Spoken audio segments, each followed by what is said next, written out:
Omukulu King Micheal eno list nene nnyo. Kuliko King Micheal, Victor Kamenyo ne Renah Nalumasi bavudde ne bamala ne bayogerako ku nsonga lwaki bakomyewo mu Uma. Naye kambabulyeko, there is no fire without there is no smoke without a fire. Mbadde ngenda kwogera ng'oli yagambye funeral home. Ne bannanga abawala baawano munannyumira. So Renah Nalumasi mujjukire mbuno alina bbaawe era nga ono simanyi ne Renah Nalumasi akyayimba. Alina bbaawe akola ku TV bamuyita Justine Bass era nga si eka. King Micheal alina mukyala we n'abaana be. Then Victor Kamenyo ebya Chosen Beck mwabitegeera naye n'omunyarwanda we bwe yazalamu omwana era nga abeera Said wali erungujja essaawa zino wenjogera we babeera. Newankubadde muno baamukuba akalu akabonero kaali kalyato naye bigenderawo. So munange twabaguddeko nabo in a quest of kutegeera ensonga za Uma. Twage tugenda digging ensonga za Uma zino tuzitegeere. Zivaawa, zitandikirawa, zikomawa. Katwaga tumanye lwaki King Micheal awolereza nnyo Cindy ne Fina Mugerwa.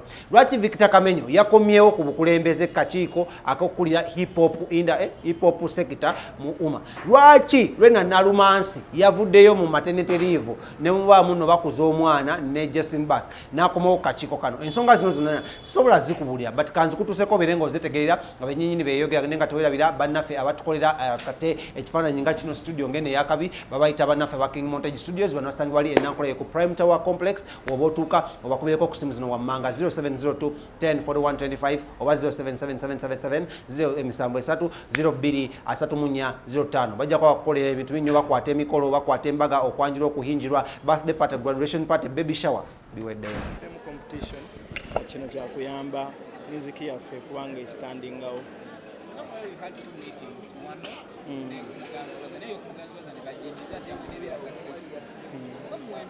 Ati kati nze simanyi eri ebadde yaki baawa abayimbi bakola kati kyanaku nze mbadde sinabitegeerako nabiwulirako naye saagenda nnyo mu maaso nabyo. Nawulira nti abayimbi babakuba eggulu naye tebajja kuripootinga nti babakuba mu kitongole ekikulu. So tetwamanya, tetwabitegeera bulungi.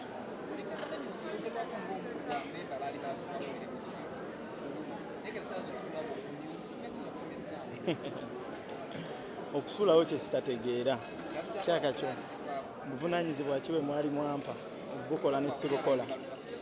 Abayimbi ba Lugafulo si balina n'abayimbi bange bangi nnyo era byonna era kati ngenda funa balala tubeere bangi. So twagala promotinga unity, tewali buvunaanyizibwa era buli kimu kyabadde bansuulako kyonna kikyamu.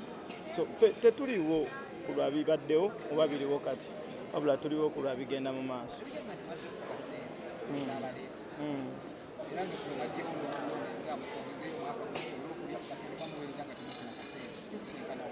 Kyagambye twaze kukola ki? Nze ndowooza abantu bandibadde so appreciative okusinga okukuba. Omanyi abantu they don't analyze and assess. Okitegeera. People need to analyze and assess. Okitegeera. Nti ensonga nga bagiwulira nti Kamenyo yazze Uma yafunye obukadde 10. Buli omu adduka misinde n'apostinga Uma yafunye obukadde 10. They don't analyze, tebamanya bwavuddewa, tebamanyi buli omu agamba Uma yafunye billion 10. So nsaba abantu they go and analyze and assess. Tukola mulimu ogubadde teguliiwo ebbanga lyonna mu Uganda. Tujje mu industry ebaddewo okumala emyaka 8 naye nga teyina yadde industry ya music eri organized. Toyina nawe oyinza kuloopa. Bw'obeera toyina capital toyina oyinza kwewola. So abantu bazze bakikole ate abantu babalwana okitegeera, which is very dangerous to our industry. We have come to detecting a problem, twagala gikwasaganya abayimbi babeere united n'abantu bakirwana okitegeera. Gwe kubamu akafaananyi singa wano suubira buli muyimbi asobola okusonda omutwalo omwezi n'aguteeka ku account omutwalo gumu, ne kubamu akafaananyi nga tufunye abayimbi mutwalo ne basonda mutwalo omwezi. Esookweka nga balina billion number. That billion can help artists. Singa kati gundi talwana, singa ifulina gutalwana na sente za mujjanjaba, singa tetulwana na kusabiriza, singa abaana abadde beetaaga relief ya COVID singa bagifuna. If at all we are united, tetuli united kusabiriza kyokka. Tuli united because waliwo forces ezikolagana ne unity eziyamba. We have good bargaining power. Singa batu wadda sente if we are united. kuba we are a big domain and we contribute to the GDP of this country. So singa batusakirayo dda ssente nga twafuna. So manyi nti ali very safe. Yes. Nsina kyemulage wemba simulekangako yekka naye so ndekawo n'omuntu omulala gwemanyi nti at least amanyi nnyo omwana okusinga oli.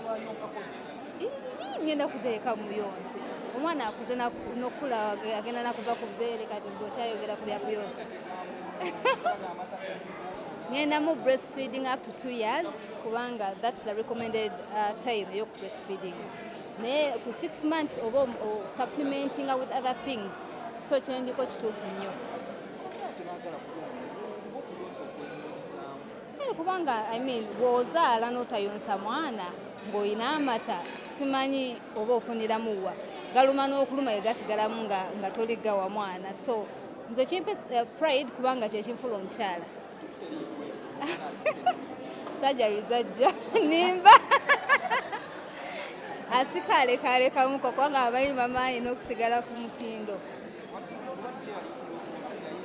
Omusajja alikiriya oba nina bbeere likoma eri oba tutu kyanjagala nga bwenti. Yes. Yantegeera nnyo.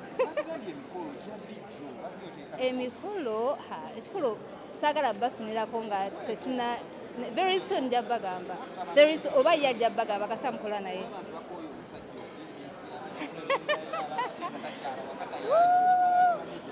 Kasiteeka bamumanyi naye nga mwe mujja kumanya officially nga kituuse ekyo kyennyini eky'emikolo.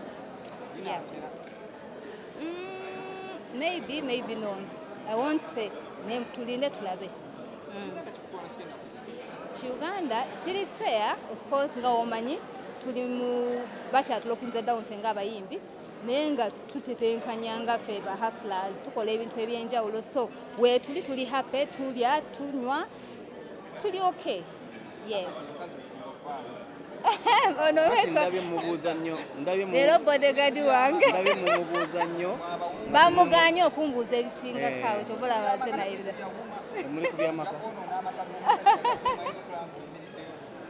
Michael tasobola. Osobola amba. Tasobola. Respect. Yesooka. Kitegedde. Era mbadde ndabye nga temumuvaako nnyo kwe kujja ndabye nga mumumaliriza kubanga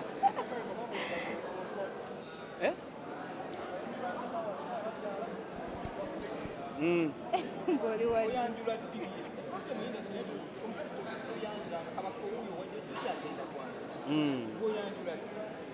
Nja kwanjula olaba ne bebekulu tannakuba mbaga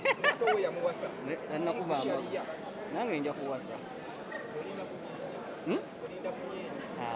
ola kusonda sente za Micheal zambaga ya Micheal kubege nabaya byafaayo gyali omukyala wange ne mumbejja Renah ndagire gyali mumbejja so embaga egenda kujja nebera naye lwakubanga mubaddeko ono nenzija omukima nange ne mundulagingamu naye munzije mu bintu byammwe ebyo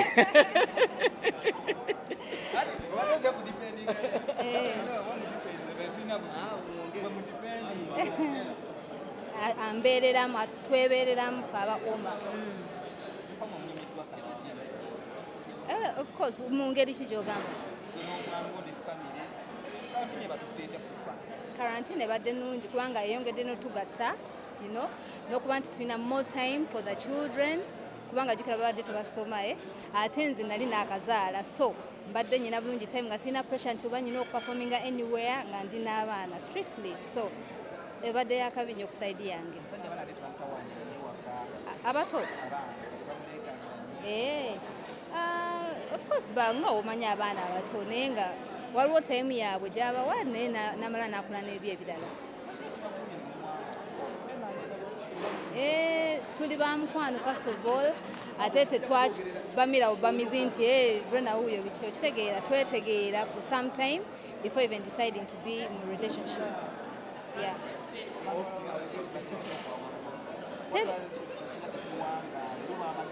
Tebali patient abamu abala balooza it's a bed of roses omanyi relationships zibeeramu ebirungi n'ebibi kati woba tosobola ku withstandinga embeera embi definitely you're going to separate naye woba omanyi nti no ebirungi bi outweighing ebibi you stay okitegeera ate n'okuba nti mwemanyi you know weaknesses za muno mu ngeri weekyo ffe yetubeezezaawo nga ffe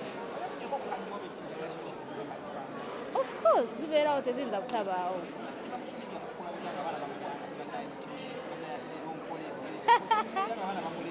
mpulira bulungi kubanga mmanya nti wakabi mulungi otherwise singa badde tebamuwaana nandibadde nga oh my god oba natomera so baba bamuwaana ngamba yeah I have him is mine mumpaanireko not really kubanga nange era bampaana so it's either way kati tulina kutegeera nti musajja mulungi alayika bulungi ali presentable ali mu entertainment industry abantu bangi abamulaba obviously bajja mwegomba bajja mugamba biki naye ng'amanyi wajja akola ki gyasibira his heart is home of course mbeera nabo ng'omukazi but mmanya limiti yange n'okumanya nti kino kiri just kya social media si kyambu nno bagenda kuyingira mu maka gange okitegeera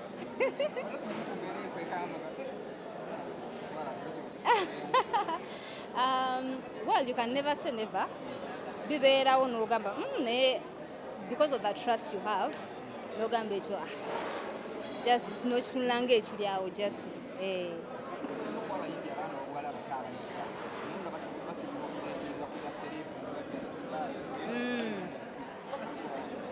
tebajja nga bazze ku datinga celeb bajje nga bazze ku datinga temujja ku datinga because me I didn't go I mean safuna Justine basi nga nze mu datinga okitegeera we were friends we didn't even know nti tulituuka mu mbeera eno so eba bafunye omuntu abaagala oba mu industry kiri okay tebakitya kubanga manya abantu bagamba nti relationships z'aba celebrities tezilastinga biki naye ate nze nandilowooza nti zilastinga kubanga ffenna twemanyi bye tukola okitegeera kyekyandibadde ekyangu nnyo so bw'ofuna omuntu akwagala nga mwetegedde bulungi why not bakikole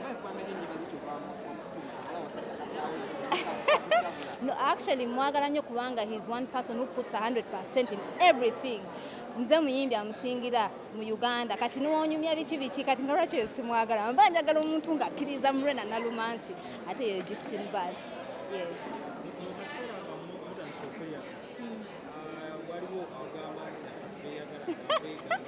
anti mututwala speed nange nali mwegaana so it was ffe twakikiriziganyako but you know what it's not yet time to tell the public about us so tukipinge this naye lwakuba muyina olumanyimanyi bali kiki mulengerera bawala so maybe nemulaba naye nga tetuli ready bagamba so that's how it was osanga naye yalina abaali bamulimbalimba so it could be a two-way thing